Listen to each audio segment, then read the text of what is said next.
right, Bill. What stood out for you? Some of your favorite memories of Forest Hills.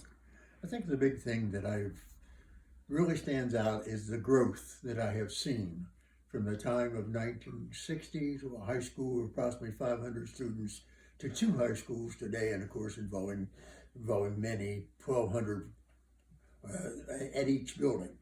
So that makes it just that long growth, and within that growth period, we saw education take many forms. Yet, it seems that Forest Hills has always been able to make sure that the kids get a decent education out of all the changes that have taken place. Sometimes overcrowdedness, a high school of 3,000 students prior to Turpinning open, yet the kids were seen to do well.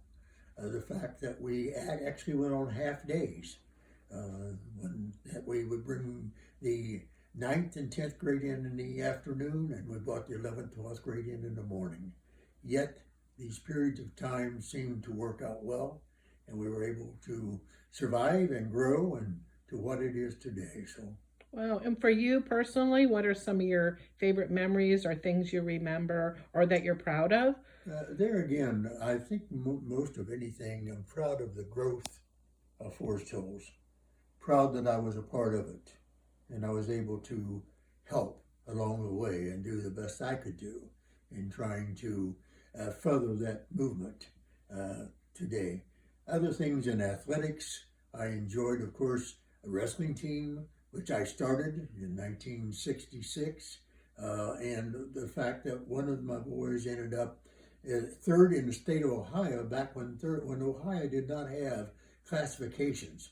Every kid, no matter what size high school, was in the same tournament.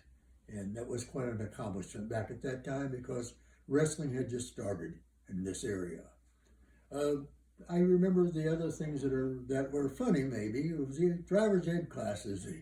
As the principal came to me one day and said, "You have driver's ed, didn't you?" "Yes, sir."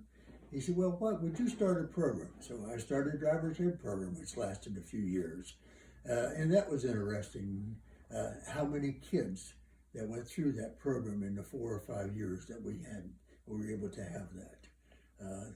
Just some of those things that stand out over the period of years as we think and going through the number of administrators and outstanding teachers and outstanding counselors that I have dealt with in all those years. It's been, they were great. There's no way that I can really come up with one actually favorite memory.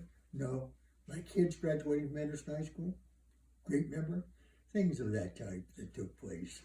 I watched a lot of football games. I watched a lot of activities. I tried to go to as many activities as possible, and I watched every sport within its infancy, and that was interesting. As many of those sports we didn't have until years to come. For instance, soccer, girls basketball, many of the other sports we now have Okay. and do well in. And you were in Forest Hills for how many years? 27 years at Anderson High School and came back to Turpin High School. Wow. 89, I believe or 91, I'm sorry, 91 through 94 at Turpin. Okay. But I was at Anderson from 1960 to 1987. Wow. And did you start as a teacher and then? I was a teacher, I was a history teacher, and then became assistant principal, served as principal for a year and a half, and any other positions. I was even the president of the teachers union at one time, so a lot of things that took place within those years. Okay. Anything else? Can't think of anything else. There's many things, of course, that I could say, but just the people that I worked with and the kids that came out of Anderson High School, some of them still that I keep in contact with. It's just, there's no way to describe it, just how wonderful it has been.